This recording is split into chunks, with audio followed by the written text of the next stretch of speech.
don't think it has to be this way. Today, Surgeon General Vivek Murthy issued an advisory saying it's time to recognize the stress and mental health toll associated with parenting is a serious public health concern for the country. I found that 48%, nearly half of parents, are saying that most days they feel completely overwhelmed by stress.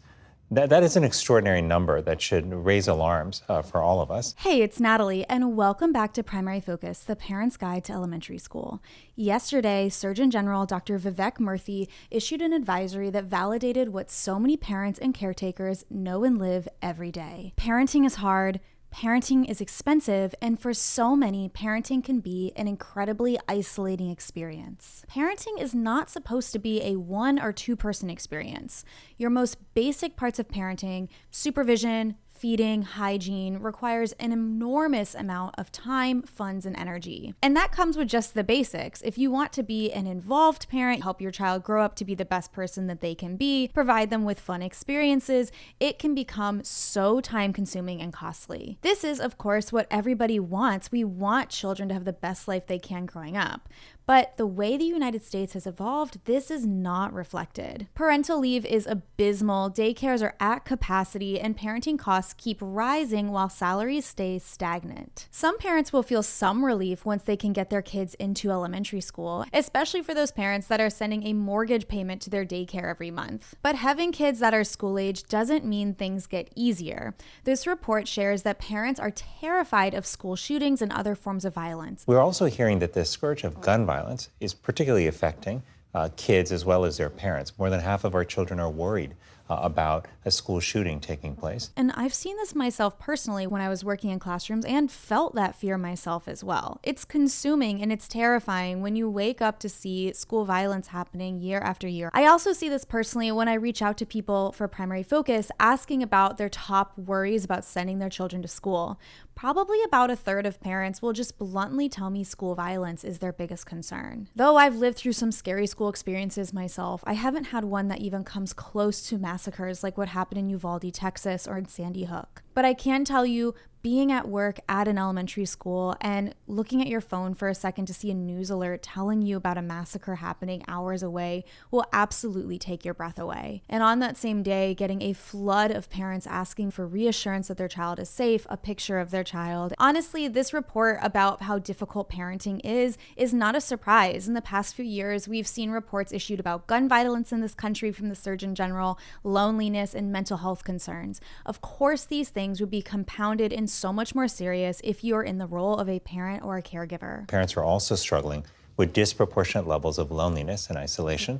So about 65% of parents say that they are lonely, and that includes actually over 75% of single parents.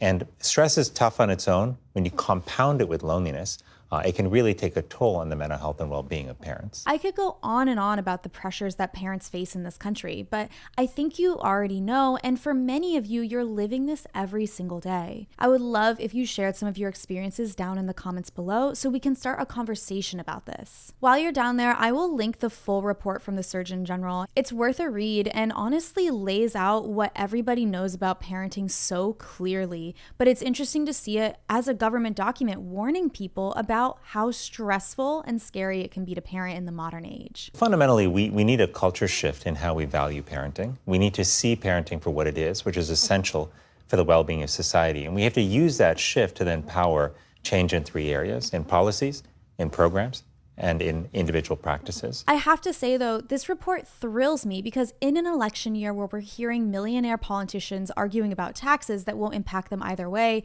I see somebody in the government is listening and validating what actual American citizens are going through. The report doesn't just say that there's a warning, there is a huge call to action at the end of it. The advisory specifically calls out federal, state, and local governments to improve funding and programming. It acknowledges how many families are living in poverty due to the cost of raising children in this country, and it acknowledges that our government should be helping people out. I'm not sure how much will actually change. This doesn't put a law in place or make anything happen instantly. However, it will get people talking. So it's on us now to vote for people that align with these suggestions and values, to support nonprofits through volunteering and donating, and of course, look around us at the families that we know and regularly support them. Not just check in, ask if they're okay, but actually take some action team to support. The truth is, parenting is and has always really been a team sport. And since Primary Focus is the Parent's Guide to Elementary School, I want to zoom in on the school element here. One huge form of stress on parents can be extra asks from the elementary school. We're talking Spirit Day, field trips, holidays, projects, which all rack up extra time and money that you have to spend to prepare for these. Because let's be honest, your child probably can't complete the project on their own, and you probably don't own the special clothing or hair dye needed for Spirit Day. Things that seem cute and fun from the elementary school perspective can end up being a huge extra load of stress with the compounded pressure that your child might be disappointed in you or you might receive judgment from the school. We are living in a time where the culture of comparison has become intensified, particularly by social media. And so parents are looking online. They're seeing parents who, to their eye, have perfect lives, who aren't struggling with any of the challenges they're dealing with, and they're feeling even more inadequate about their life. I want to alleviate some of this from you. Having worked in schools where I've seen kids come in and clearly their parents went out and spent $100 at Michael's to get all the supplies versus the kid that came in with it scribbled down on a piece of loose leaf paper. Kids are happy to be here.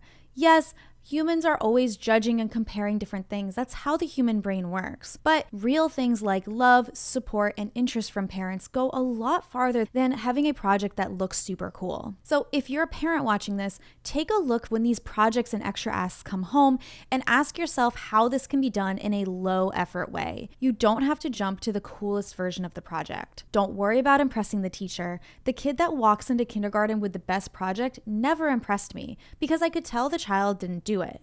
In fact, when I sent assignments home, I often tried to push parents to say, it should look like a kindergartner did this. And when the project is done, it will probably end up sitting in your attic or going in the dumpster. A lot of schools have tapered back on grading homework and projects. If it's graded at all, it's more about completion or the child's ability to public speak and present. What skills are being focused on here? Pull those out and focus on the skill and not making something super magical. Remember, a lot of these things culminate in one afternoon, and the school will be making a lot of magic for your child as well. Now, if you happen to be a teacher or somebody that works in a school watching this, balance out how many things are being sent home and when. For example, I want to zoom in here on the month of the year that I hated the most when I was teaching, and this was February. If you think about the month of February, we have the coldest, worst weather time of year in the country, cold and flu season, and a ton of small holidays and events that all add up. We've got Groundhog's Day, Valentine's Day, President's Day weekend, Read Across America ending that month, and it's week after week after week of special mini projects. I was exhausted teaching during that time, and as a parent, I can't imagine how exhausting it was to complete all these mini projects. Just getting Valentine's done alone is already an extra time and expense. If you are a teacher assigning projects, take a look around and remind yourself that you can create magic every day in your classroom,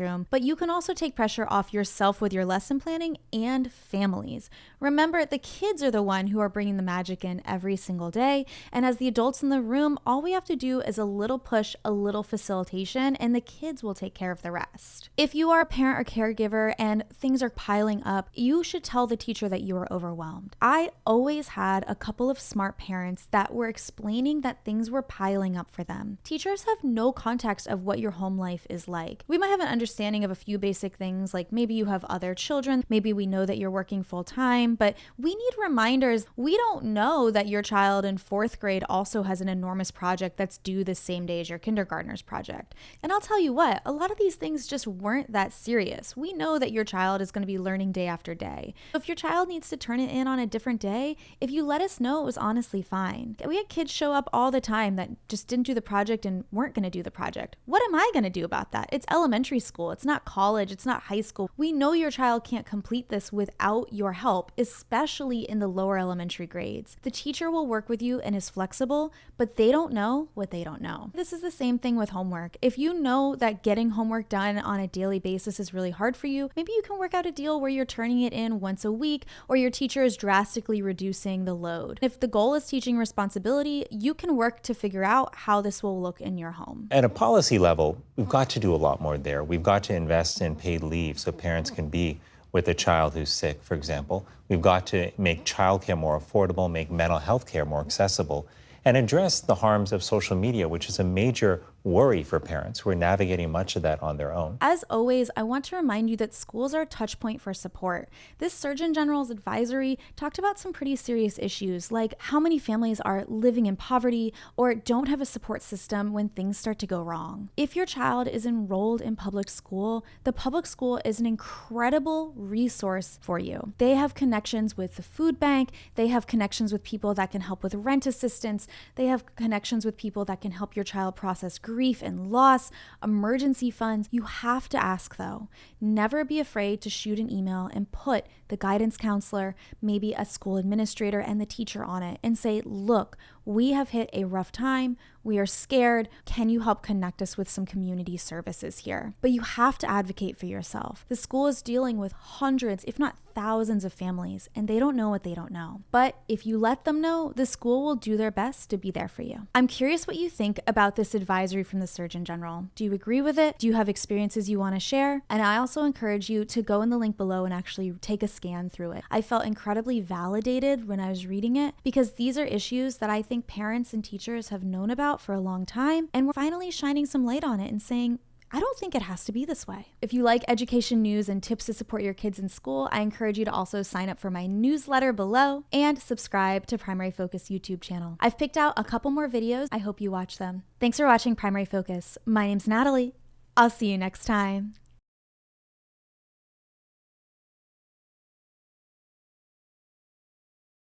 The truth is we need each other. We need fellow parents, we need friends, we need family, we need neighborhoods and communities that support parenting. And if we do, then kids, parents, and all of us will be better off.